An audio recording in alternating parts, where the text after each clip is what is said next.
Nah, ciri orang yang responsif adalah memilih perspektif yang positif terhadap apapun. Ciri orang yang reaktif, yang reaksinya negatif, dia selalu memilih perspektif yang negatif terhadap apapun. Terus mengembangkan buruk sangka dari pikiran. Terus mengembangkan dugaan-dugaan dan persepsi. Apa yang terjadi? Tak terasa dibawa oleh pikirannya. Bahkan disesatkan oleh pikirannya sendiri. Bahkan dia menjadi korban dari pikirannya itu. Cobalah pandang pasangan hidup kita sebagai mitra kita. Dia dipertemukan oleh kita, bukan oleh semesta. Dan mereka dipertemukan oleh kita karena kesamaan data karma kita. Dan kita akan dipertemukan dengan orang-orang yang memiliki kesamaan data karma di masa lalu. Dalam rangka 3 hal. 1, membayar utang yang belum selesai. 2, meluruskan pekerjaan yang belum selesai. Yang ketiga, meluruskan jalan bengkok yang pernah kita lalui. Dan terimalah siapapun mereka. Yang jahat kepada kita, yang baik pada kita, semua dihadirkan semesta oleh kita untuk melunasi semua data-data karma kita. Dan proses pelunasan tidak bisa sendiri. Proses pelunasan memiliki grup spiritual. Memiliki grup spiritual. Harus ada grup. Dan kalau kita berada dalam satu grup, berarti semua orang dalam grup itu adalah orang-orang yang berhubungan dengan kita. Ada utang yang harus kita selesaikan oleh kita. Sadarilah itu. Ketika kita sudah memiliki perspektif yang positif terhadap apapun, maka kita menjadi mudah fokus pada apa yang kita lakukan. Mudah fokus saat kita berbicara dengan orang lain. Bahkan membantu kita memiliki hubungan yang baik dengan siapapun. Berkali-kali saya menyampaikan di tempat ini, bahwa pikiran bisa merekayasa masalah kecil menjadi masalah besar. Tapi pikiran juga bisa membuat masalah besar menjadi bukan masalah. Pikiran bisa menentukan hubungan, kualitas hubungan kita dengan siapapun. Dan pikiran, kalau diulang-ulang dan sudah menjadi perasaan, lama-kelamaan kalau sudah jadi perasaan akan menjadi gerbang untuk menuju realitas. Oleh karena itu, hati-hati dengan pikiran, hati-hati dengan perasaan. Mulai sekarang, jangan ada sedikit pun kita memproduksi ya pikiran-pikiran yang negatif. Karena perasaan kita akan negatif. Dan saya sudah menjelaskan kenapa Allah memberikan rasa kepada kita. Rasa adalah indikator untuk melihat dan meneliti ada apa dengan pikiran kita. Karena apa yang dipikirkan itu akan menjadi apa yang dirasakan. 12 tahun yang lalu ada orang yang menyakiti kita. Namanya X. Dan orang itu sudah tidak bersama dengan kita 12 tahun. Tetapi ada orang lain namanya X. Karena namanya sama dengan si X yang menyakiti kita. Padahal bukan dia lagi. Pikiran langsung terbang. Pergi ke 12 tahun yang lalu. Lalu apa yang dilakukan si X 12 tahun yang lalu? Dihadirkan lagi sekarang di pikiran kita. Dan seakan-akan kejadian itu sedang terjadi di sini saat ini sekarang. Apa yang terjadi? Pasti perasaan kita akan menjadi buruk. Betul? Apakah itu kenyataan atau ilusi pikiran? Itu ilusi pikiran. Tetapi menjadi kenyataan di perasaan. Dan saat itu kita hancur ya. Kebahagiaan kita dihancurkan oleh perasaan yang buruk dari ilusi pikiran. Dan kita ini aneh. Sering menjadikan ilusi pikiran sebagai kebenaran. Padahal ilusi pikiran adalah ilusi pikiran. Itu bukan kebenaran. Tetapi kita sering ditipu oleh ilusi pikiran. Makanya satu saja pesan saya. Begitu kita sedang ditipu oleh ilusi pikiran, jangan dipercaya.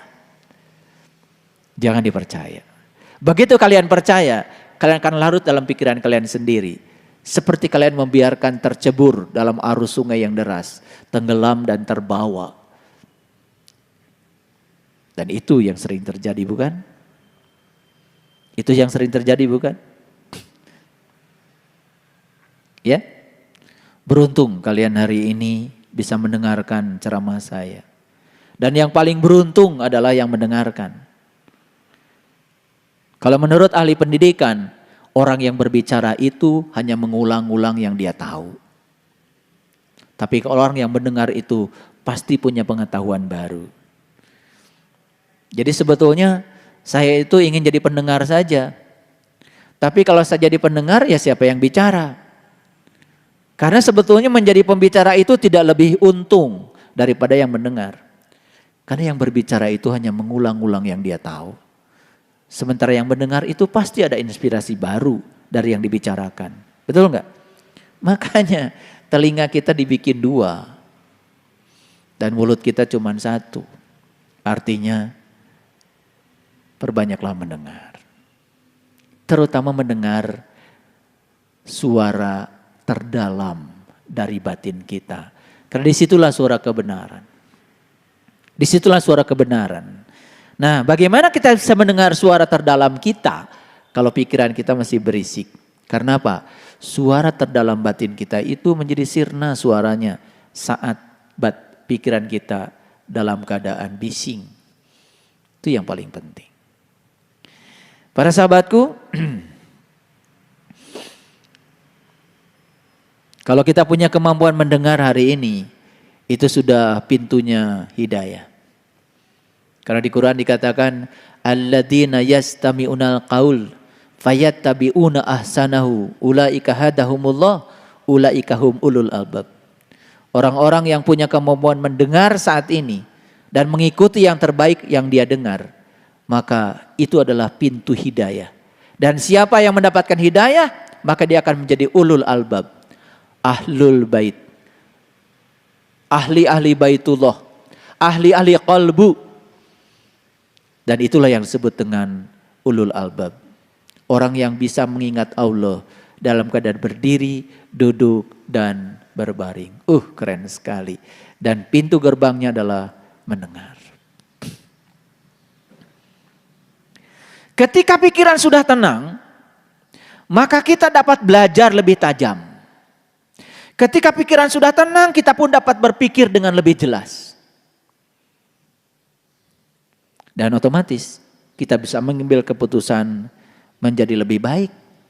Dan kita bisa meminimalisasi dari keputusan-keputusan yang salah. Kalau pikiran kita sedang ada dalam kemarahan mengambil keputusan, hati-hati. Semua keputusan yang dimulai dengan rasa marah akan berakhir dengan rasa malu. Siapapun itu. Nah, jadi belajar agama, belajar spiritual, inti sarinya cuma satu sebetulnya. Bagaimana membuat pikiran kita menjadi terkontrol dan tetap tenang. Ya, karena begitu pikiran sudah tenang,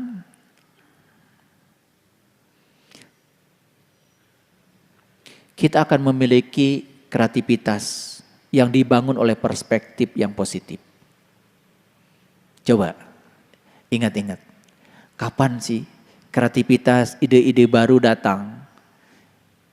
Pernah nggak menyelidikinya? Itu pada saat pikiran kita sedang tenang.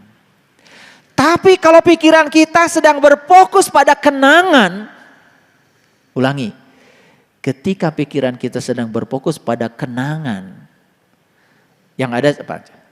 Yang ada adalah ulangan-ulangan masa lalu, cara-cara berpikir yang lama, yang usang, dan kita tidak akan pernah berubah menjadi baru. Jadi kalau saya hari ini berbicara begini, kenapa? Karena saya ingin memunculkan satu kesadaran bahwa gagasan baru itu Gagasan baru itu hanya bisa dicapai seseorang kalau dia bisa melampaui pikiran.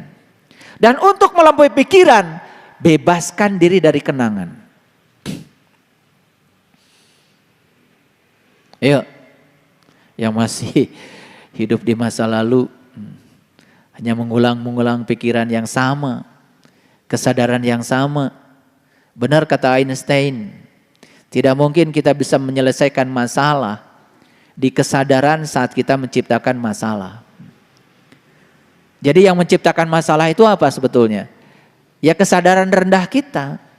Begitu kesadarannya ditinggikan, bahkan masalah pun tidak terasa lagi sebagai masalah. Itu sebabnya Nabi Muhammad mengajak kepada kita, ayo kita mencapai sidratil muntaha, puncaknya kesadaran. Jadi kalau para sahabat rutin saja, setiap pagi ya sebelum kemana-mana setelah menjalankan semua ritual, cobalah sempatkan duduk saja.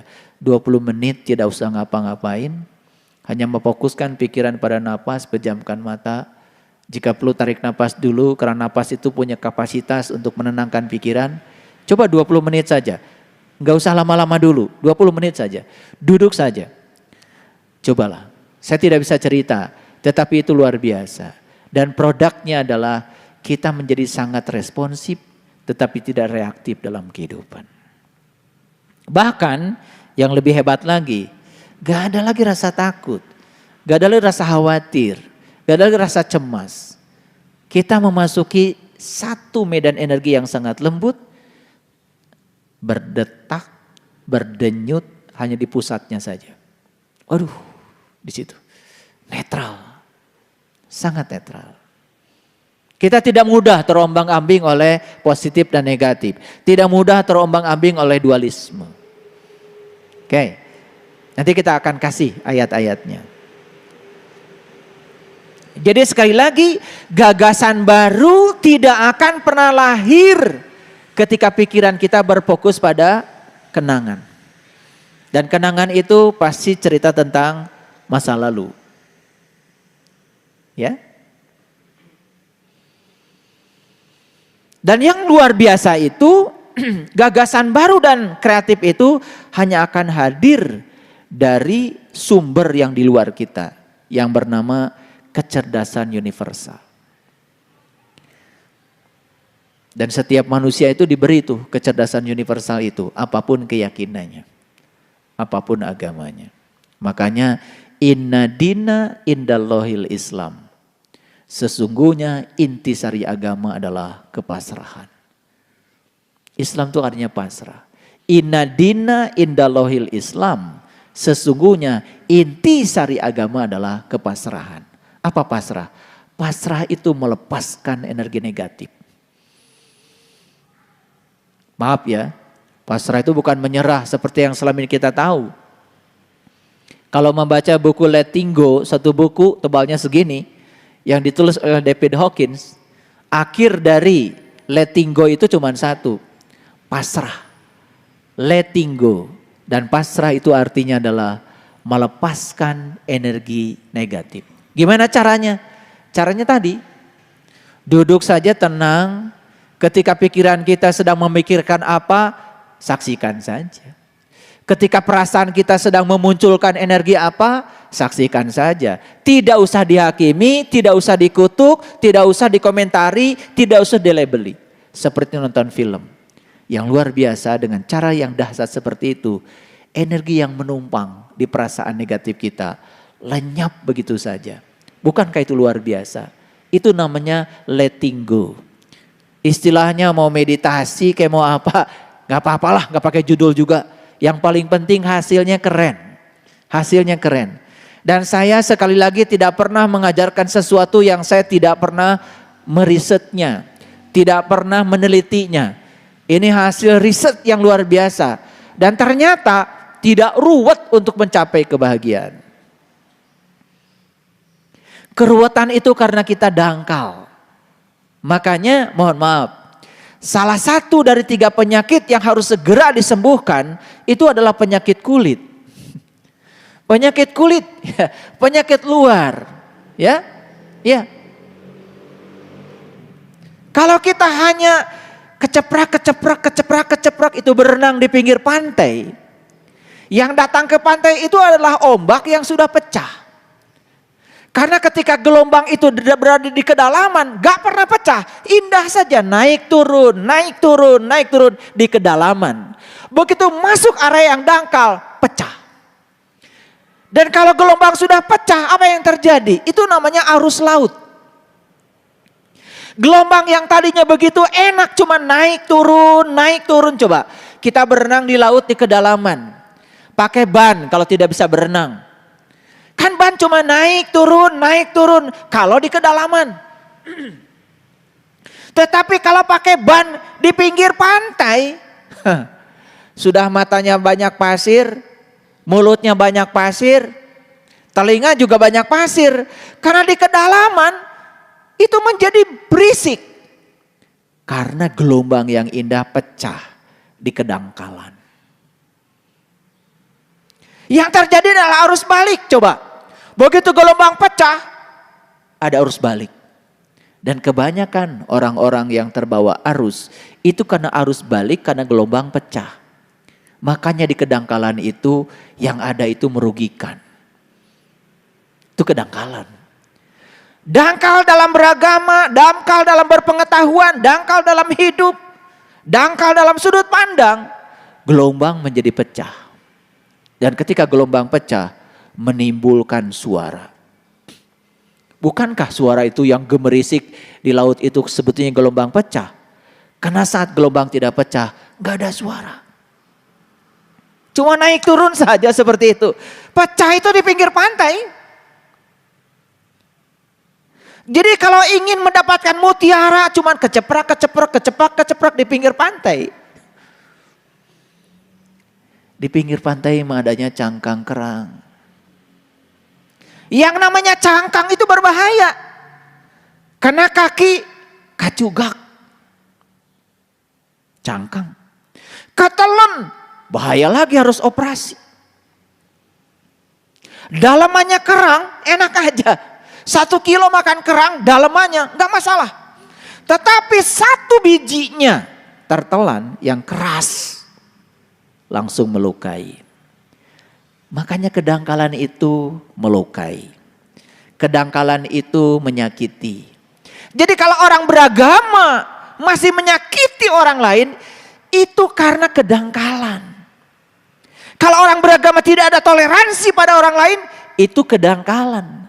Kalau orang beragama tidak bisa menerima keyakinan yang berbeda, itu kedangkalan. Dan itu yang akan merusak persatuan dan kesatuan. Maka sepanjang kita keceprek di kedangkalan, tidak mau masuk ke dalam, tidak akan pernah menjadi toleran. Satu-satunya cara untuk deradikalisasi menurut saya adalah memberikan pemahaman yang dalam tentang agama. Itu solusi. Para sahabat, kalau saya belajar teori atom itu ternyata ada kulitnya. Di kulit itu ada yang namanya elektron, negatif muatan listriknya. Dan di dalam atom itu ada yang namanya inti atom. Di situ ada proton, muatannya positif. Jadi Allah saja sudah mengejarkan semesta ini. Kalau yang di kulit itu negatif. Kalau yang di inti itu positif.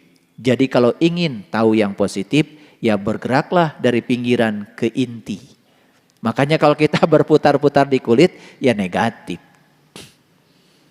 Karena positif itu adanya di inti.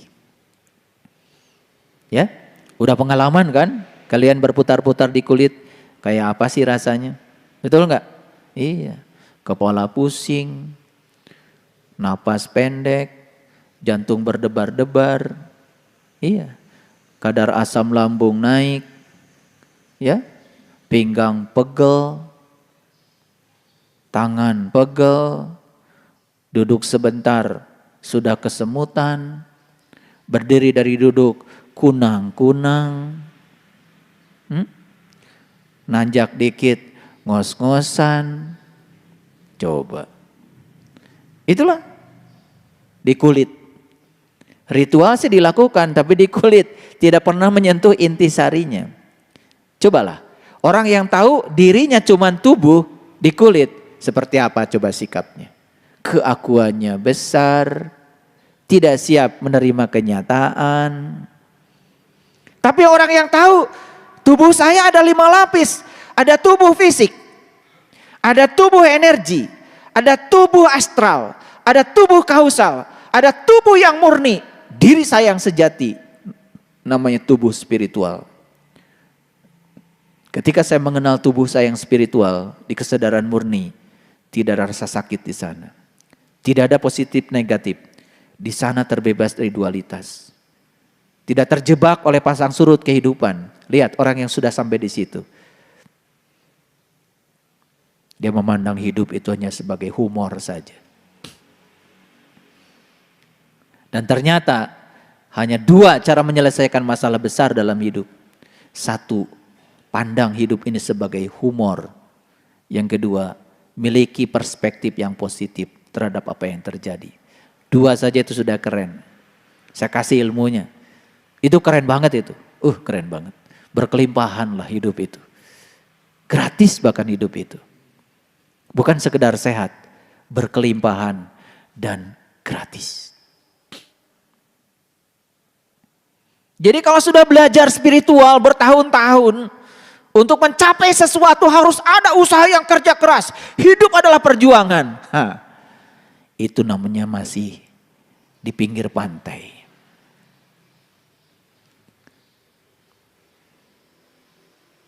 Masih pakai slogan, hidup adalah perjuangan. Pengen rokok 1 batang, berjuang. Pengen teh manis, berjuang. Pengen beli nasi goreng, berjuang. Itu level nasi goreng biasa. Apalagi kalau nasi goreng spesial, seafood lagi. Perjuangan lebih besar lagi. Karena terbalik hidupnya. Hidup memaksakan cinta, tetapi tidak pernah mengungkapkan cinta, tapi ingin dicintai.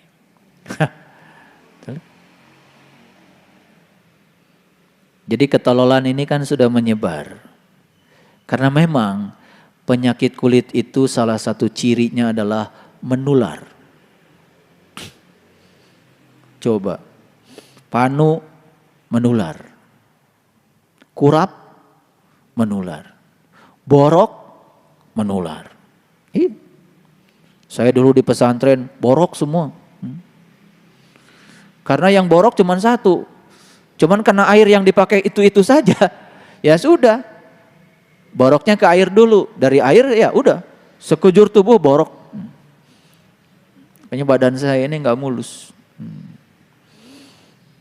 Pakai jas kan kelihatan aja mulus. Jadi pakai jas itu supaya kelihatan mulusnya aja sebetulnya. Jadi penyakit kulit yang fisik saja menular.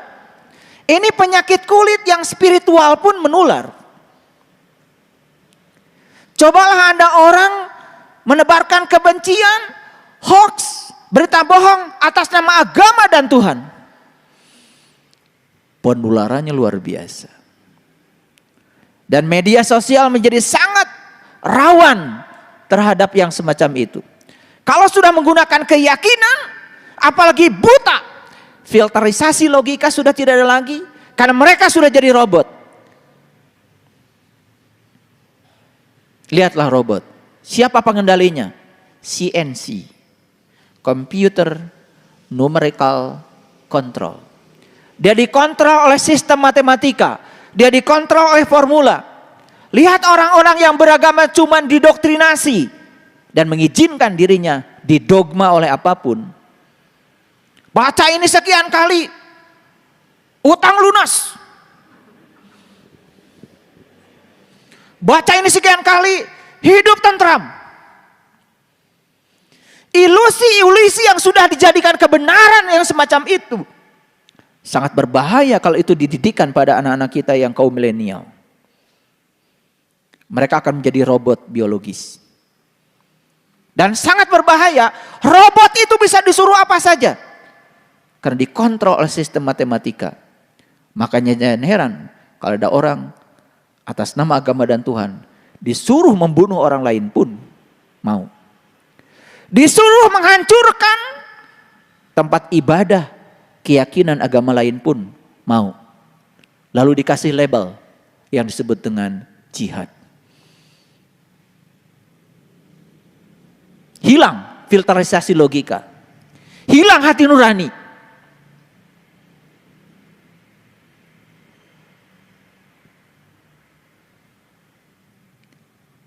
Negara yang besar ini, para sahabat, yang Bhinneka Tunggal Ika ini,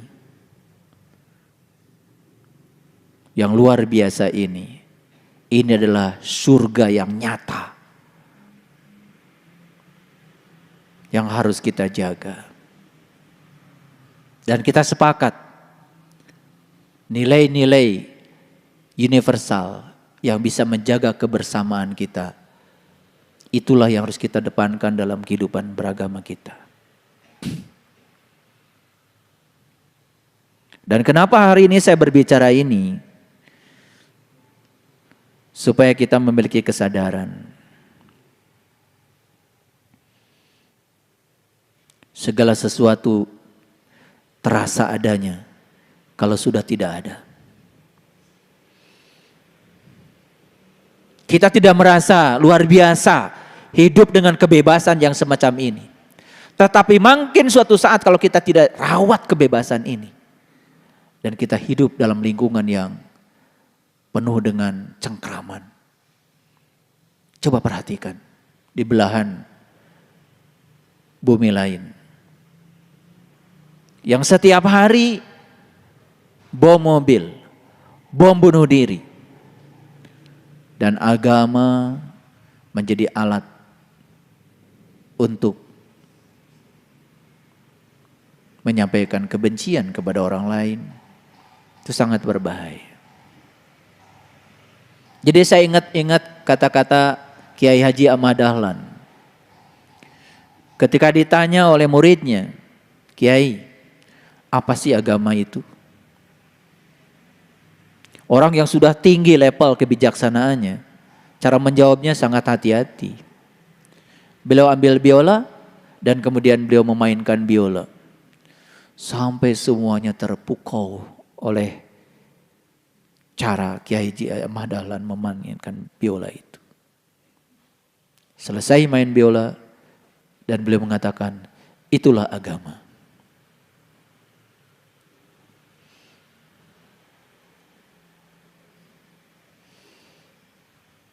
Kemudian ada salah seorang dari yang datang di situ. Dia ambil biola. Dia gesek biola dengan sesuka hatinya. Dan dia tidak punya keahlian memainkan biola itu. Selesai dia main biola itu. Kata Ahmad Dahlan, lihat agama di tangan orang yang tidak ahli. Membuat suasana jadi bising, berisik, gaduh. Dan itu ilustrasi yang sangat luar biasa bagi saya, sangat menginspirasi. Jadi agama di tangan seorang yang ahli membuat kedamaian, ketentraman. Agama di tangan orang yang tidak ahli, seperti orang yang main biola tadi, tidak ahli. Asal gesek aja, asal bunyi saja. Seperti itu ilustrasinya. Jadi saya berharap kalau kalian beragama, jadilah pemain biola yang keren. Mainkan biolanya dengan keren, dengan nada-nada yang keren. Biar semua orang terpukau dengan akhlakmu, dengan sudut pandangmu, dengan cara hidupmu, cara memperlakukan orang dengan penuh cinta kasih. Cara peduli kepada orang yang kesusahan. Ayo, pamerkan dampak dari agama. Jangan dipamerkan agamanya. Biarlah mobil kalian tidak ada tulisan Bismillahirrahmanirrahim, gak apa-apa. Biarlah mobil kalian tidak ada tulisan La ilaha illallah Muhammad Rasulullah, gak apa-apa. Tetapi mobilnya sopan.